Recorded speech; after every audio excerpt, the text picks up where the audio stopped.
বৰ্তমান যুগত সময়ৰ সৈতে আগবাঢ়িবলৈ হলে বিজ্ঞান আৰু প্ৰযুক্তিবিদ্যাৰ ক্ষেত্ৰত লব লাগিব বিশেষ ব্যৱস্থা হ'ব লাগিব আগবঢ়া একবিংশ শতিকাৰ এই প্ৰতিযোগিতামূলক দৌৰত পাঠ্যপুথিৰ জ্ঞানৰ উপৰিও ছাত্ৰ-ছাত্ৰীসকলক প্ৰয়োজন কম্পিউটাৰ প্ৰযুক্তি জ্ঞান এই উদ্দেশ্যে অসম চৰকাৰে ছাত্ৰ-ছাত্ৰীসকলৰ মাজত সমহীয়া বিনামূলীয়া কম্পিউটাৰ শিক্ষাৰ ব্যৱস্থা কৰিছে টিংখঙতো দ্বাদশ শ্ৰেণীৰ উত্তীৰ্ণ ছাত্ৰ-ছাত্ৰীসকলৰ মাজত আৰম্ভ বিনামূলীয়া কম্পিউটাৰ পাঠ্যক্ৰম প্ৰায় 40 গৰাকী শিক্ষাৰ্থীয়ে অংশ লৈছে বিনামূলীয়া কম্পিউটাৰ শিক্ষা পাঠ্যক্ৰমত য'ত ডিটিপি ফটো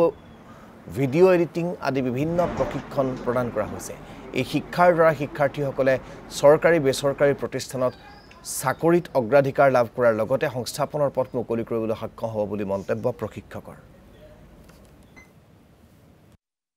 হাই সেকেন্ডাৰী পাছ নিবনুৱাসকলক 4টা কোৰ্চ প্ৰভাইড কৰিছে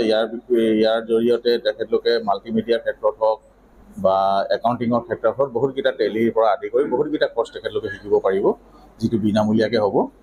আৰু নিবনুৱা হিচাপে তেখেতলোকে ভাল উপকৃত হ'ব পাৰিব তেখেতলোকে নিজে কিবা এটা কৰোঁ বুলিলেও তেখেতলোকৰ স্কিল ডেভেলপ হ'ব আৰু ক'ৰবাত চাকৰি বাকৰিৰ কাৰণেও এপ্লাই কৰিবৰ কাৰণে ভাল ব্যৱস্থা এটা হ'ব এইটো চাৰ্টিফিকেটটো দিয়া হ'ব তেখেতলোকক আৰু তেখেতলোকে এইটোৰ কাৰণে উপকৃত কৰিব অসম চৰকাৰে যিটো এটা ব্যৱস্থা লৈছে যে ছাত্ৰ-ছাত্ৰীসকলক ছমহীয়াকৈ এটা বিনামূলীয়া কম্পিউটাৰ কোৰ্চ কৰোৱাৰ সুবিধা কৰি দিছে গতিকে এই কোৰ্চটোৰ জৰিয়তে মই ভাবোঁ ছাত্ৰ-ছাত্ৰীসকলে বিভিন্ন মাধ্যমত তেওঁলোকে নিযুক্ত হ'ব পাৰিব তাৰোপৰি যদি কেৱল চৰকাৰী চাকৰিমুখী নহয় তেওঁলোকে নিজে স্বাৱলম্বী হ'ব পাৰিব যদি এই কোৰ্চখিনি তেওঁলোকে আয়ত্ত কৰে ভালদৰে বিশেষকৈ আমাৰ টিংখাং এটা গ্ৰাম্যাঞ্চল গতিকে ইয়াৰ ছাত্ৰ-ছাত্ৰীসকলে যাতে ইয়াৰ পৰা আগবাঢ়ি গৈ বিশ্ব দৰবাৰত নিজক প্ৰতিষ্ঠিত কৰিব পাৰে আগবাঢ়ি যাব পাৰে